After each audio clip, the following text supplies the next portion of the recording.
fáilte roimh cáda go dtí an ceathrú eagrán den badcréile Comhrá le Hógaí I gcóir le Foras na Gaeilge agus lom an tachtain seo tá fearr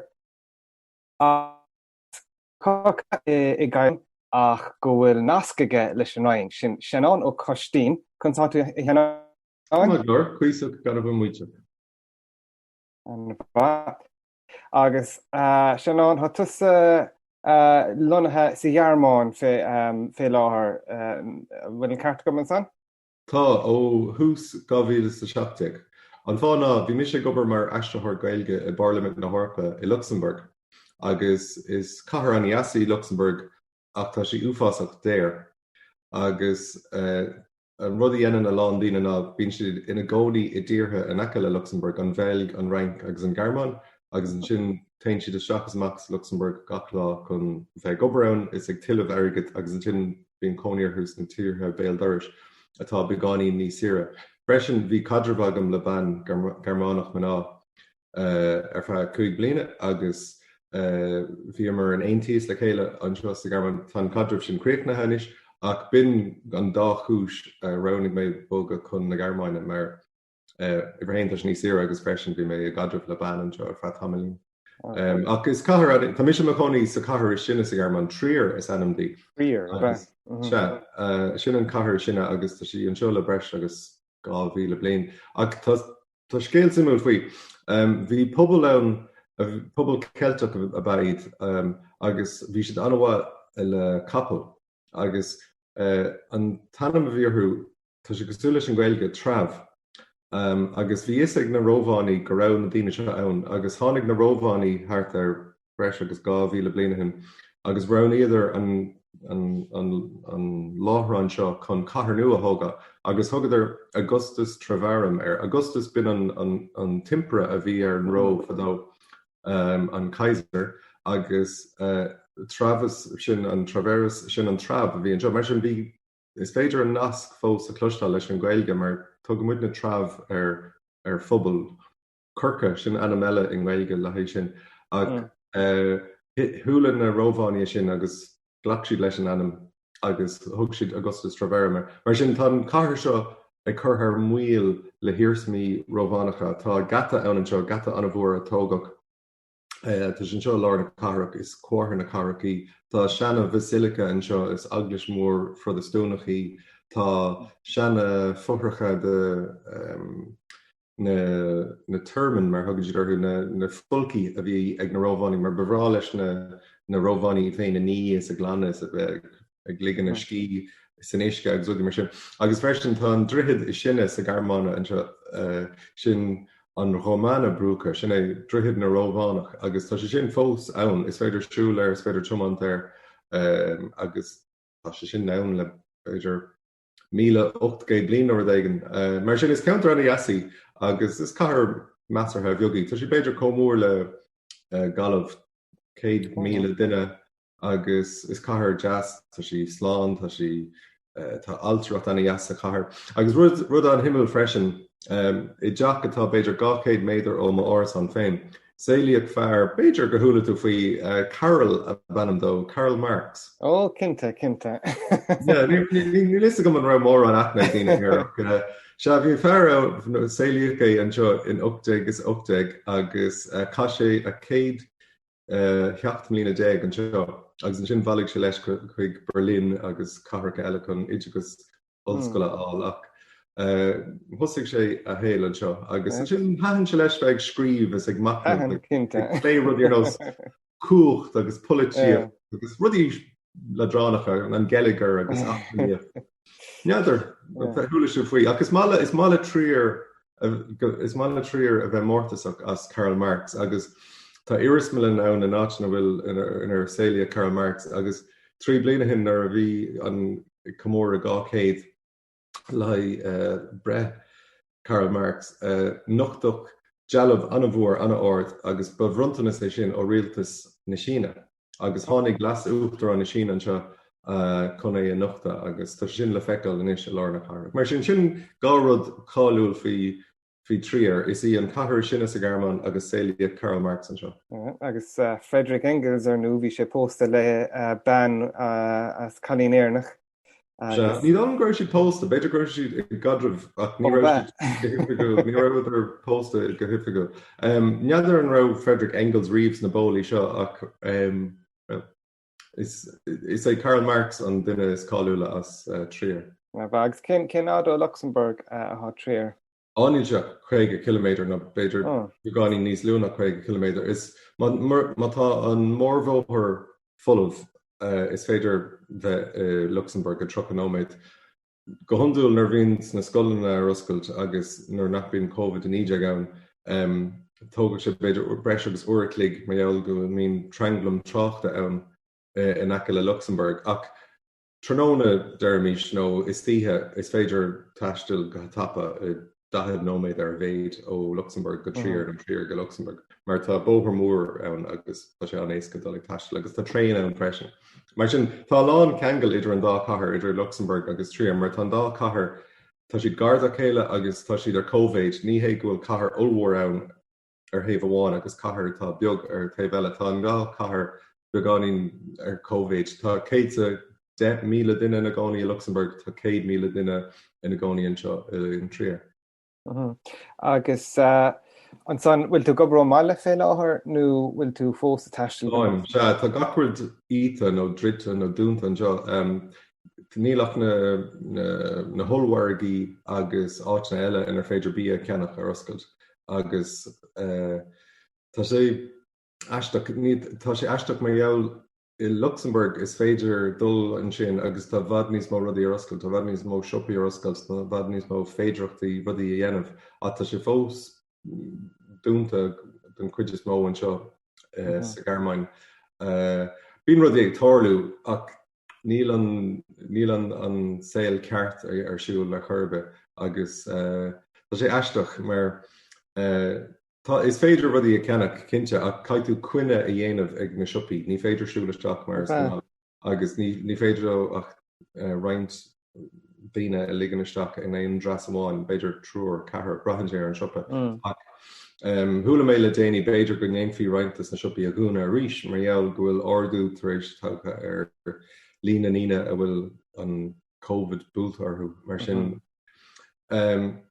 Tá an saoile dul rá ach tá sé eisteach agus tásúla an mar súla gachtain ar fud na cruinne gur go mbeidh feabhsa an goúa riamh an taibhre. Leúna dé agus is tócha bhfuil ardú taachtar na hibrechanéiring chumach níl an dara bhar go bhfuil an díon glasáil chu díon an sachanéiring is a sé goibh sin san. Neadidir, ní raibh sin éan le beag na gá blíoin is, mar gheall gur bhfuil mé gobar anseo agus freisin mé gheall an deil galar sin. Ní raibh deis ann chun dul ag taisteal. A cloiseam an léim an nuacht airnach ach lá bí mé cainteal am a bhaintear agus cloiseam na scéalta. Tá sé deachar heú. Agus as mar luúg méid an tús, is as Kildare domsa agus do winter má hismarí fós an a gánaí in aice le Kilcoca. Agus dúnach cúnta Kildare ar fe níosta a nuirí. Mar sin aon duine a bhfuil cóíorthú i gúnta Kildare. Is é sin an cúnta bevasa ó héh rudí a bheith dúnta agus srínta agus gan cead de chus a legan las muid a ceantar fi le. Mé arúd ar sin. Bhí í fáile agus lís dúnta ar fe tamlín freisin ach dúnach cúnta Kildare níos mó na héana teile. Mar sin neadidir chunas a gairí le muintear Kildare ach is bhfuil sin tééis le daithí ar inis. Tá tú fós a gobar mar astrathir, bhfuil?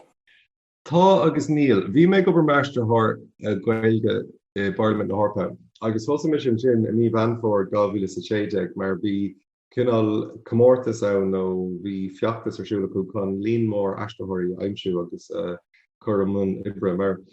Tá Gaeilge ina teanga ifigúil san Aontas Orpach ach níl gachord a neastrú pós. Agus dénci sin ag gan bliana caithfar deire chuir leis an mhaolú an blian siúcún.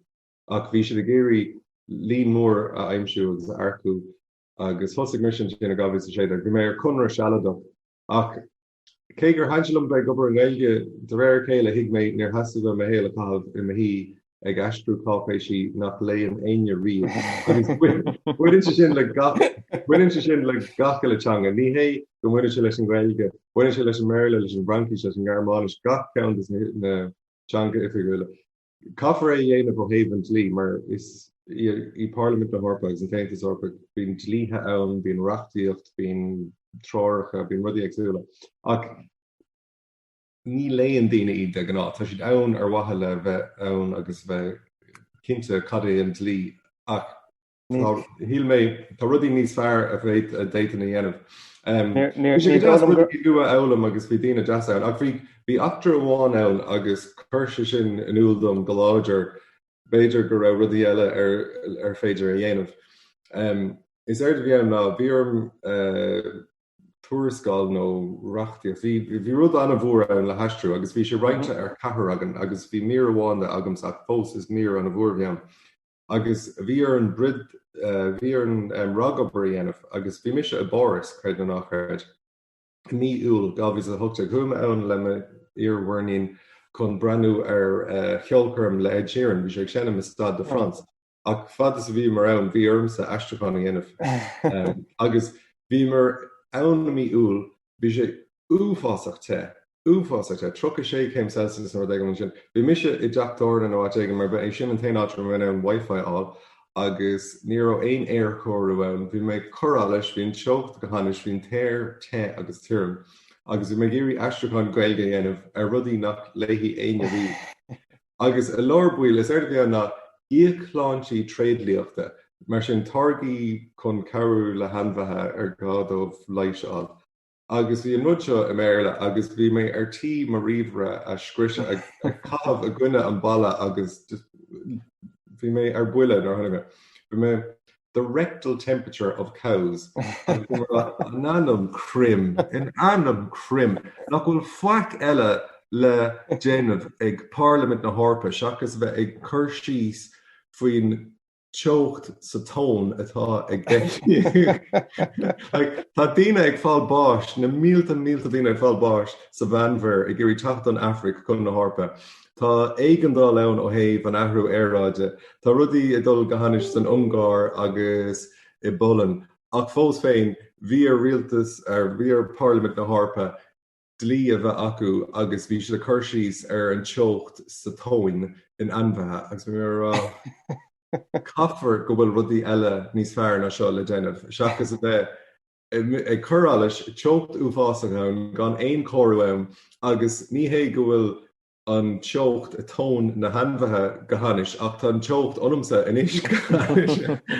Mar sin lean mé leis ar feadh bliain go le eile an dhéir sin ach chur mé núldas na banistóirí nach raibh mé géirí bheith ann go Joan an Áir agus cé go raibh mé sásta a dhéanamh ar feadh tamíon eile roinnig mé gan fannacht ann go Jo agus an sin níor tugach sína dom níor tugach céim sína eile don Comhrá bhí agam agus tháinig deire le sin deire 2009. Mar sin cum méid 3 bliana agus 3 bhí nó ceir bhí ag obair mar seo Gaeilge.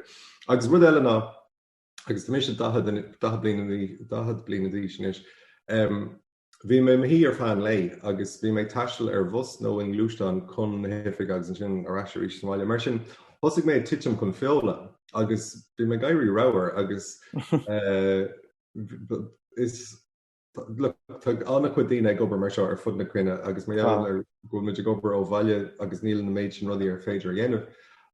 Tá buile an go gahan tú an lá i d hí agus gan mór an arsúlagat agus níl sé go mád an Cullen agus thug mé sin agus bhí ma éadaí a gaiirí níos teanna agus bhí dul sios Paul ar an Chris chun an Chris a bheith ceart ar agus bhí mé rálam níl sé seo go mád mar bhealach chun a bheith ag obair mar níl sé full-on, níl sé go mád. Agus rinne mé iirecht bhí rangan ar nós Pilates agus bhí imachtaí eile ann chun gníomhaíochtaí eile a dtéad bhí dhéanamh sa Parliament chun cabhrú leat fannacht full-on agus sláintiúil. Ach bhí rudí ára ann agus geol siad orm agus bhí mé rá ní bailach maith é seo chun a bheith marachtáil, ní bailach maith é seo chun a bheith obair. Agus freisin rud eile ná nuair tá tú beidir nach ceapachtaí é seo ach nuair tá tú ag aistriú tá de incin an gníomhach. Agus tá lán fuinmh a tastal ó ní ó a cholan ach ó de incin. Agus uanta beidir cahar clog thrnóna nó cúige clog, bheoh ochras an dawnart. Ní mar eil gur bhfuil ochras de cholan ach bheoh fuinmh a tastal, siúcra ag tastal ón incin. Mar bheoh tú ag smíanamh is a caiitú bheith gníomhach i de cligan a gcónaí, cad is bríle sin, cad tú astrú. Agus uanta nach raibh fánarm bhí sé de dhíorm, thu mé síos chuig na hinal díalta agus bheoh méid ceannach briscí nó seachláid, mar binad na tain rudaí a bhíle fáil san ific sin. Thug mé isteach turthaí agus canóna lom. Ach inis a rís ní bheoh céin rogha ann agus bheoh tú géirí obair dhéanamh ach bheoh de incin scriste agus bheoh rud éige na tastal ó de incin chun beagán eile dhéanamh agus bheochart seachláid nó crispy nó rud éige mar sinna ithe. Mar sin, cé gur háintelum rudí áirí dhéanamh a héobh an astracán de níor hathan an bailach ra méid over i Parliament na Harpa gomórlam. Mar sin rinne mé neart ach ní ra mé géirí bheith ann go deo. So tá tréimhse sin thart. Agus cad thásúla go fé láthair mar sin? Tá gá nó trí rud ar siúla gom. Thosaigh mé post nua a déanaí mar ific go prasa leis le Eurostat. Sin é gníomhaireacht stadrumh an Aontas Orpaí. Is arís is agriochta sin tá buinte leis an Aontas Orpach agus tá hifig Luxembourg. Ach tá sé beáin níos simúla mar ar a leid léhí daine na seachas na dlíthe ó Parliament na Harpa. Tucht tón na bó. Agus is tá ní lenach a post sealadach mar sé seo go dtí mí lúnasa nó mar sin. Ach bí mé ag seolamach rátas nuachta gach lá nó gach dar lá chuig na nuachtáin agus chuig na heagrichtaí nuachta. Maidir le rudí atáirtáirú sa Gallagher, sa Tucaí, sa Cóhéal, rudí bhuine le séithir. Mar sin cafarí de astrú tá si de méle in Germánis agus a Frankíis agus tá rudí agsúla le déanamh lo agus freisin tá fáilsín an Eurostat, fáilsín sé fáilteán agus curtarí sin amach ar an grééis an damda. Mar sin tá rudí níos simúla domsa le ag tarlaúid sin. Tá muid go léir gobar ó bhaile mar sin tá deacrataí le sin mar níl muid taréis búla le chéile mar aonad. Ach fós féin leis an riomhar agus leis an gcóthán is féidir bheith deagbal go héasca. Agus tá rud beag eile ar siúlagam. Tá ní uorthainn cólacht ar agus gnólacht is fuéadaí gcualacha.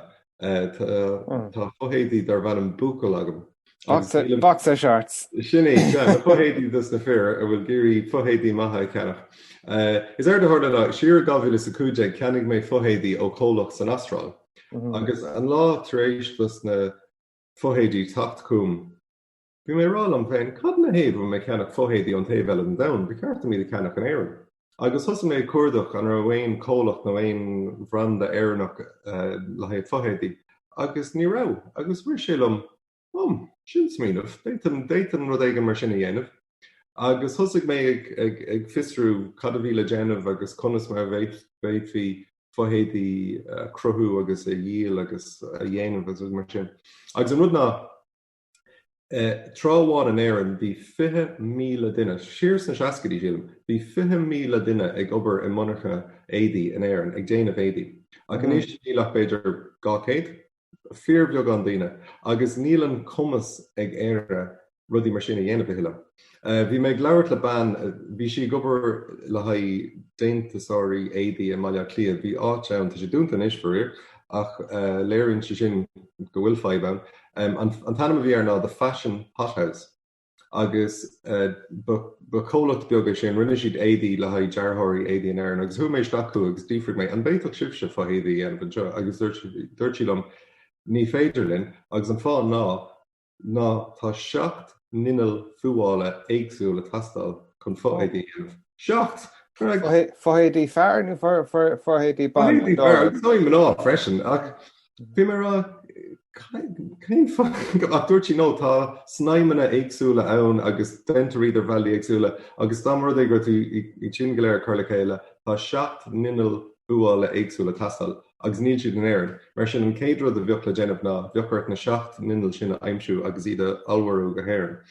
Agus hin sin hiag mé, ní féidir sin dhéanamh an éireann. So daimsigh mé cólacht éadaí sa tín ar Alibaba agus rinne siad domsaí. So hosig mé ag díal na fhéadí dígarní ar an gréis an damda agus tá daoine á gceannach an éireann sin an mar agus mó freisin is asna in Alban, Canada, Stát Aontaithe, in áitina eile in Eorp, Garmán an Idáil, an Rank. Agus an gná boxers iad, nó wyfronts, nó hipsters, nó... Ní wyfronts, is ói hipsters, rud aige mar sin. Tá siad teann agus tá siad beganín gar, ní hain siad síos chun na glúna, tain siad ciúdaíonn siad the hón agus an taobh... An cáiste. Taobh an éidean darmid agus cosúla sin measc.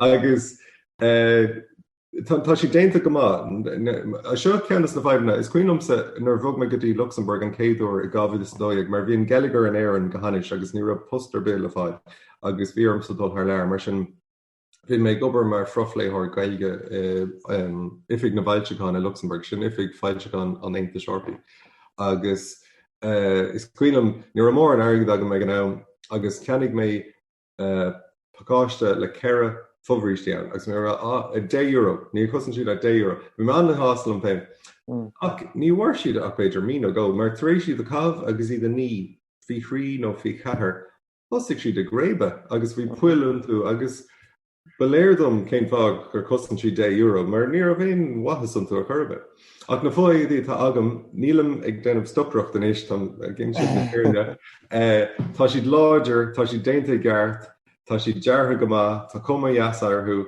mar sin dá gnófaí iad tá si le fáil ar bucail.com dá gnófaí iad bucail.com bucail.com agus tá rah a ghailge ar mar sin bucail.com/GA le ghailge má warrant marthaí fóhéadí bucail ar fa trína ceithre bliana 2 bliana beidir mar thugann tú ar a bhhaid ach Sean rud is féidir dul chuig lehetí muna bhfuil tú á mant go minic Sinné.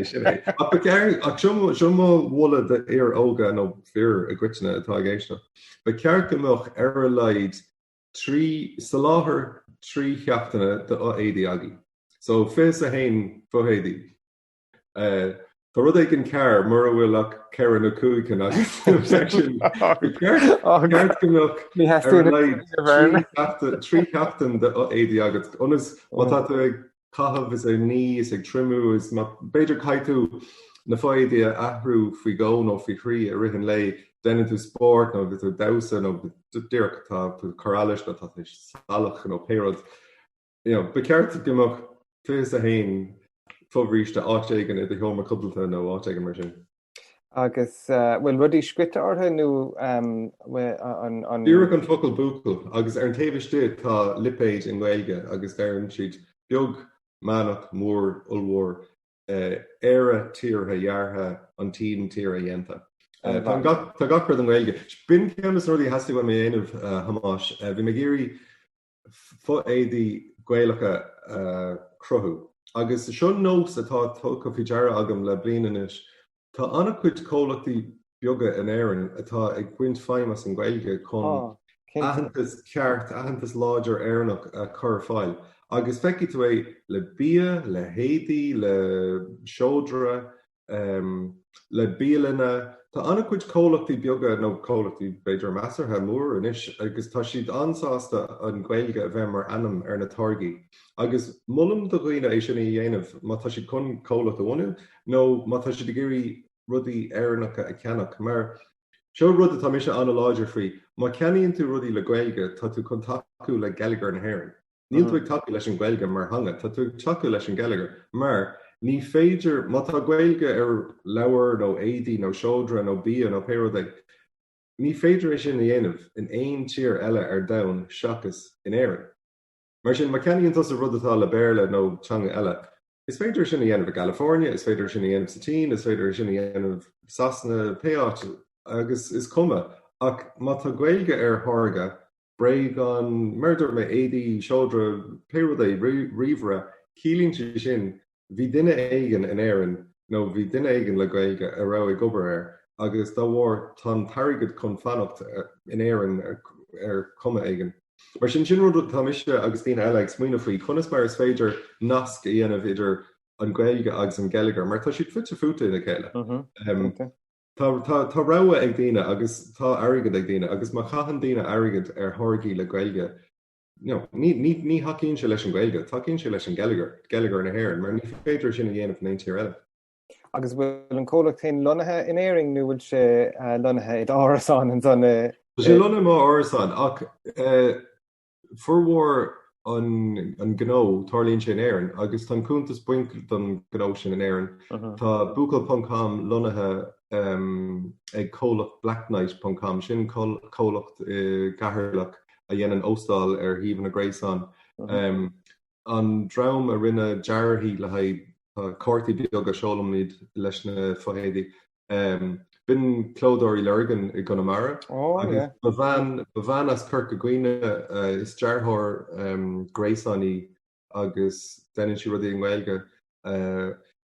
Rinne si an deara ar an siomh gréasán dom. Agus rinne mé fógraíocht ar radio in éireann agus na nuacht an áitiúil. Agus rinne mé díreach ar bhaithe le feiceáil chunas mar bheoh rudaí. Rinne mé fógra ceannach in the Dungarvan Observer in Dungarvan chunta Court Larga. Agus bhí sé sin granmhar, mar is air tharla ná bhí Greengraft air agus na fóbhríistí air. Agus an rud a bhí scríofa air, if going commando is not your thing, you should go buacail. Agus bhí daoine áirithe anna hásta leis an bógra. Agus chur ban scart ar an Dungarvan Observer agus dúirtí an é sin Seanán sa fógra sa Greengraf. Hey. Agus bhí ban eile ar buile agus chuir sí scart ar an nuachtáin agus dúirtí híal mis gur nuachtáin daríire agus nuachtáin má é an Dungarvan Observer. Inis tá sé bhgéirí bheith in red top ó hasna. Agus Bhí le hagarthirí agus an fear fógraí is a Dungarvan Observer rá, le tá gaiirí anmháil leis an fógra seo, mar tá daoine ar buile nó tá si anna hásta leis. So, cé bhfuil mis lonathe sa Gearmáin, déanam an gnó in éireann agus caitham airgid ar rudaí in éireann, mar luig mé, ní féidir é sin a dhéanamh an aon tír eile seachas in éireann, agus tá si tábhaach. Well, come scéil.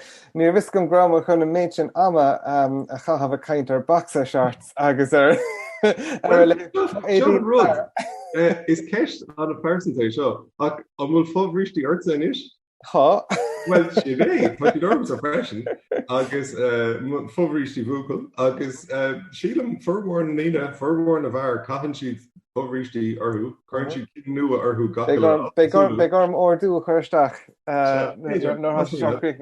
Mé chun ordú chuirteach inis agus taco mé leis an geilleagar, geilleagar gaeilge agus geilleagar na hhéireann. Ach luig Dungarvan Observer an sanún Dungarvan Leader agus ar nú há nasc a gut leis an Rhine na fuil. Ó sé atá, is as ó Coistín an slioine tarm agus is as an Rhine do bhaintear í Coistín. Ní áitar ó Coistín mar chluine in éon áit eile seachas in iarthar fortláirge. Bhí duine na burt an dimig trasna teorann go dtí cúnta Corcaigh ach tá siad gargaláir don bhód dúchas. Is slioine anna uthúil ó Coistín. Agus seo scélín, níl muid cinnte cadas don slioine ach tá smaointe éagsúla faoi seo, tá barúlacha éagsúla. Ceann amháin ná bhí luclanach dar bheanam Aston. No, Ostín, rud éig mar sin. Agus tháinig Ostín agus a cóide i láthair a cúnta Portláirge, agus is eolaí bhuail sé le ban éigen, agus bhí clán acu, agus an sin cad a thugann tú ar clán Ostín, sin Mac Ostín, agus bhí Mac Ostín Mac Ostín, agus sin tháinig na Sasnig, agus ní raibh na Sasnig sásta leis an Gaeilge, agus anamnacha go slinte éarnacha, agus dúirt siad well denimís Macastan as Macostín, agus an sin níor hahan na ó agus na macana lo agus rinneach Macastan astrú nó a gghearú go dtí Castan, agus Beiidir gnjaci castan arás sa Gaeilge mar Ó Coistín. Beiidir gur rinne den ag an butún agus chuirsiad ó seachas amach leis an anam. Agus tugad muidna Ó Coistín ar an féin ó castan in Merle. Agus slinne fi lehé ní aitar in éát eile an éan é seachas in iarthar fortláirige sa rain Comhrá.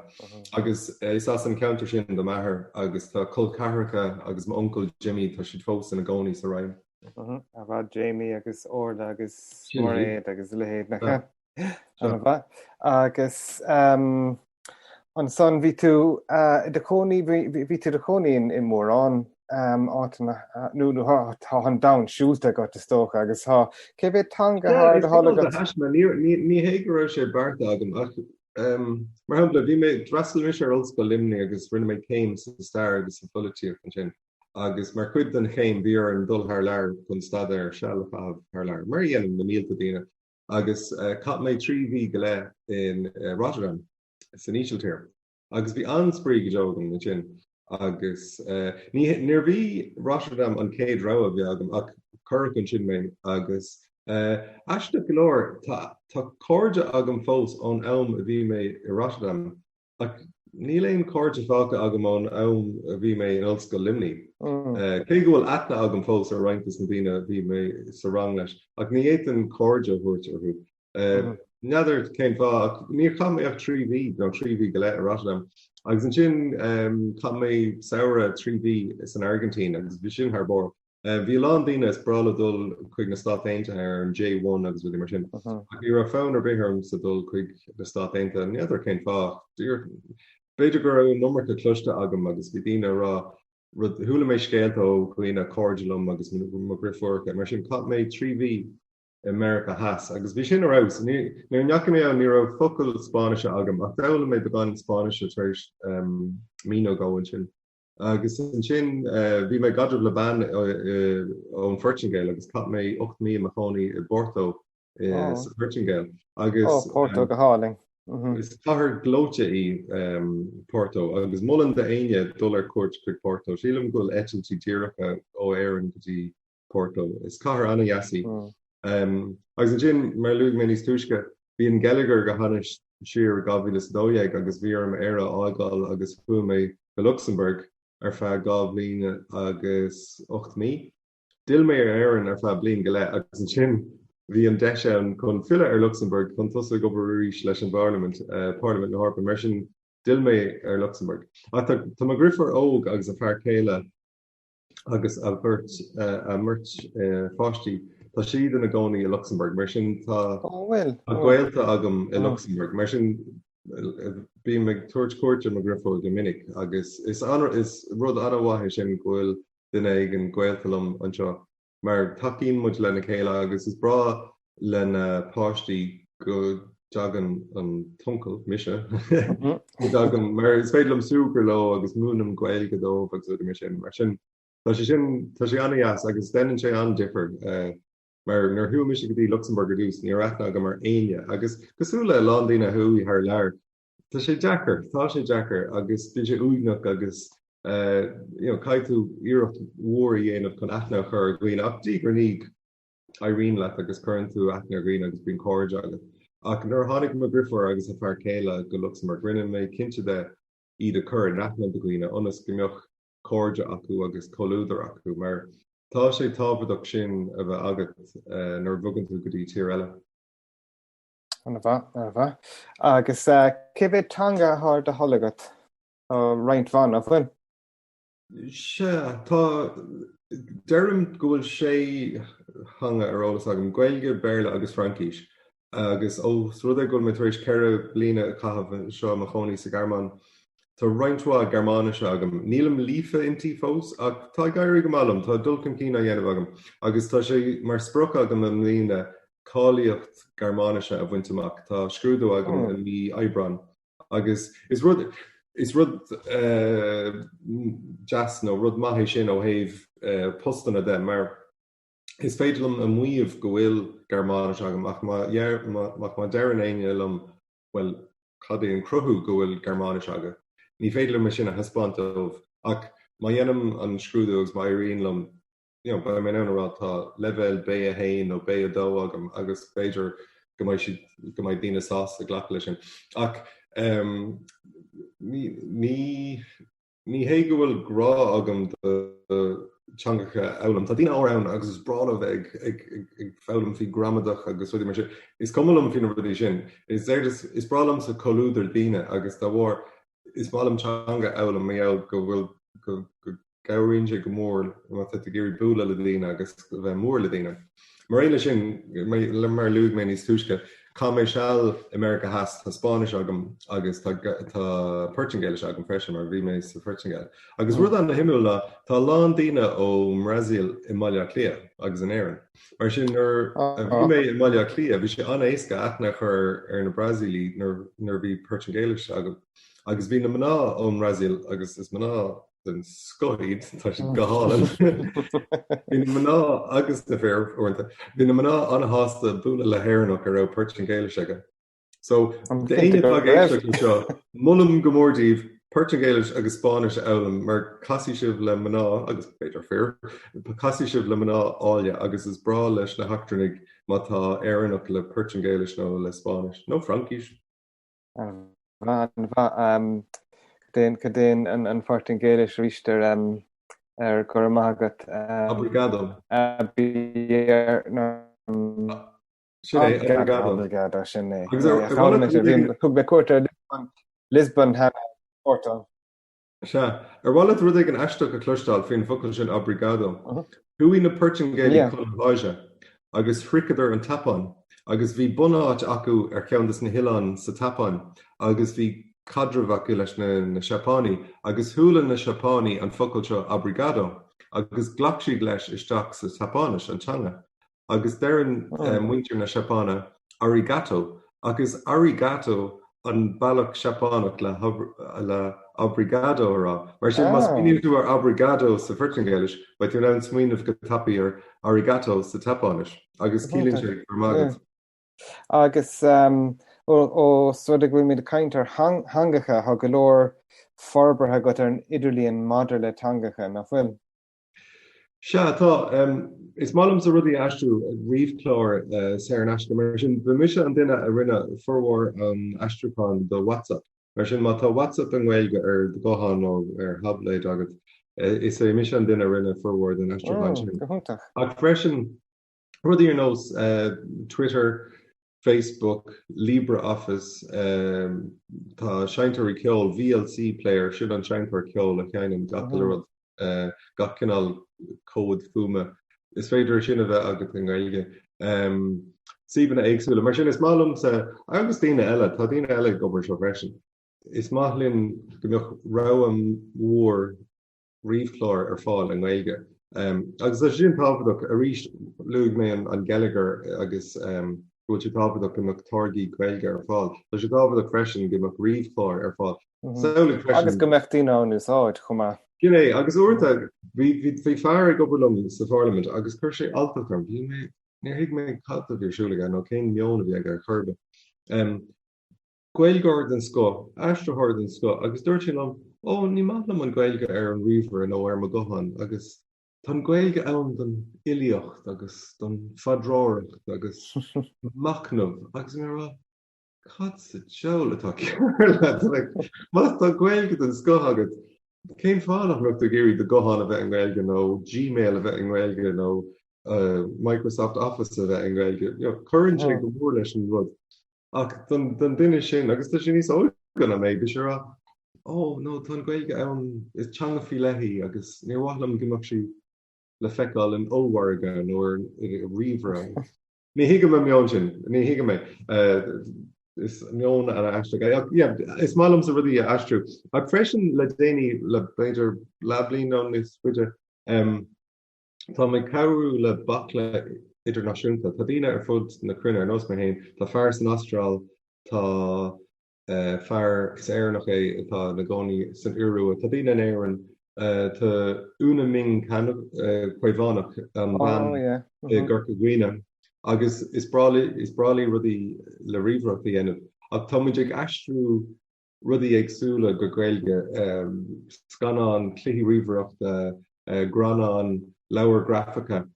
Tá a lán déanta ach níl dóthain déanta fós chun é chur fáil ach beidir amach an seo feici sibh a lán rudí nua ó thaobh cluichí ríomhaireachta de agus scanán agus granán agus beochan, ba si goléir an Gaeilge mar tá muid goléir a gceistú agus is obair dheonach atásúil. Tá muid deann iarach chun rudí a chur fáil an Gaeilge. Agus tá si go deas mar luúig mé níos túisce na tlíthe ón Aontas Eorpach ní léon aine ach leis na granán agus na leabhar grafacha agus rudí mar sin sílam go mbeadh bhd níos mó sim ag daine í tine léibh seachas tlíthe. Cinnte. Mar sin big golóir le tacht sa todhchaí ó thaobh na granán agus ó thaobh rudí ar nudlín agus be míad go léir fear amach dóibh san. Agus a rís de socha saoghríoch nóméid aine athá go bhfuil boxer shorts nó fáidaí a láirgeá teir go buchail.com nó buchail.com nó maithe in bhean nó in maithe na maná ag gaiisteach agus maithe muna bhfuil annach chud boxer shorts ag de air teir go buchail.com agus féidir boxer shorts bra. Ma intíim go tapí. Híl mise gur bíad na fear a cheanóch iad. Ach rih nólaigh an uirí agus rih lá éile Valentín am lína, ba iad na maná na dtíine ba vinnica a cheannach na fáidaí, mar bhí si léir gur iad brontanis don na fear a cheannach. So is maná go háirithe ar cheart an tachtúirt sin a clúisteáil agus a bheith dul chuig buchail.com chun fáidaí nua dus na fear a cheannach. Agus an féile bhfuil cúntas Twitter ag an buchail.com nó an éiad a cúntas Twitter hain nó ar na mion sosial ar Instagram. Tá ar Instagram agus Twitter agus Facebook is féidir dul buchail.com DOTCOM buchail.com ar Twitter ach Buchail underwear Instagram agus ar Facebook freisin. Is é Instagram an ceann is tábhachtí ach freisin is féidir dul a deagháil ar Twitter. Agus tá sim tá lán sim agus canal grá ag daine dus na fáidaí agus is bralo gur ranig mé an Gaeilge a bheith mar chuid lárnacht an gnó. Mar déitann sé rudí ar bad boys nó Irish arse nó d gan a thuirt arthú. Mar tá cólacht an astráil Aussie bum. Agus bhá sin iad na fáidaí ceannig mise agus dúirtain ag gom céim fáin nach raníonn tú Irish arse ach ní Póg mahón. Agus sin é agus tá maná arálum bhfuil caithbhfuil tú chun cailín a thosú má tá buchail agat mar gnó céim fá nach tosaíonn tú ceannas na maná agus cailín na thuirt ar an gnó sin neadidir. Ceist an bheith. Beag le feiscin de tócha. Well, gur míle maithagat as an námachar le héamh bheith caintlam inmh Seanán agus míle buchas agus le cúna déad betú sinnéing agus beidir híos raing amach an sa. Baid cinnte se. Gohúntaach agus míle buchas ar nó le Foras na Gaeilge as takeíocht thart an do badchéile seo mar gan takeíocht ó Foras na Gaeilge ní bhaid míis an padchéile seo a dhéanamh agus go dtí an tacht an se chuing a cháda míle buchas a ríist agus slán.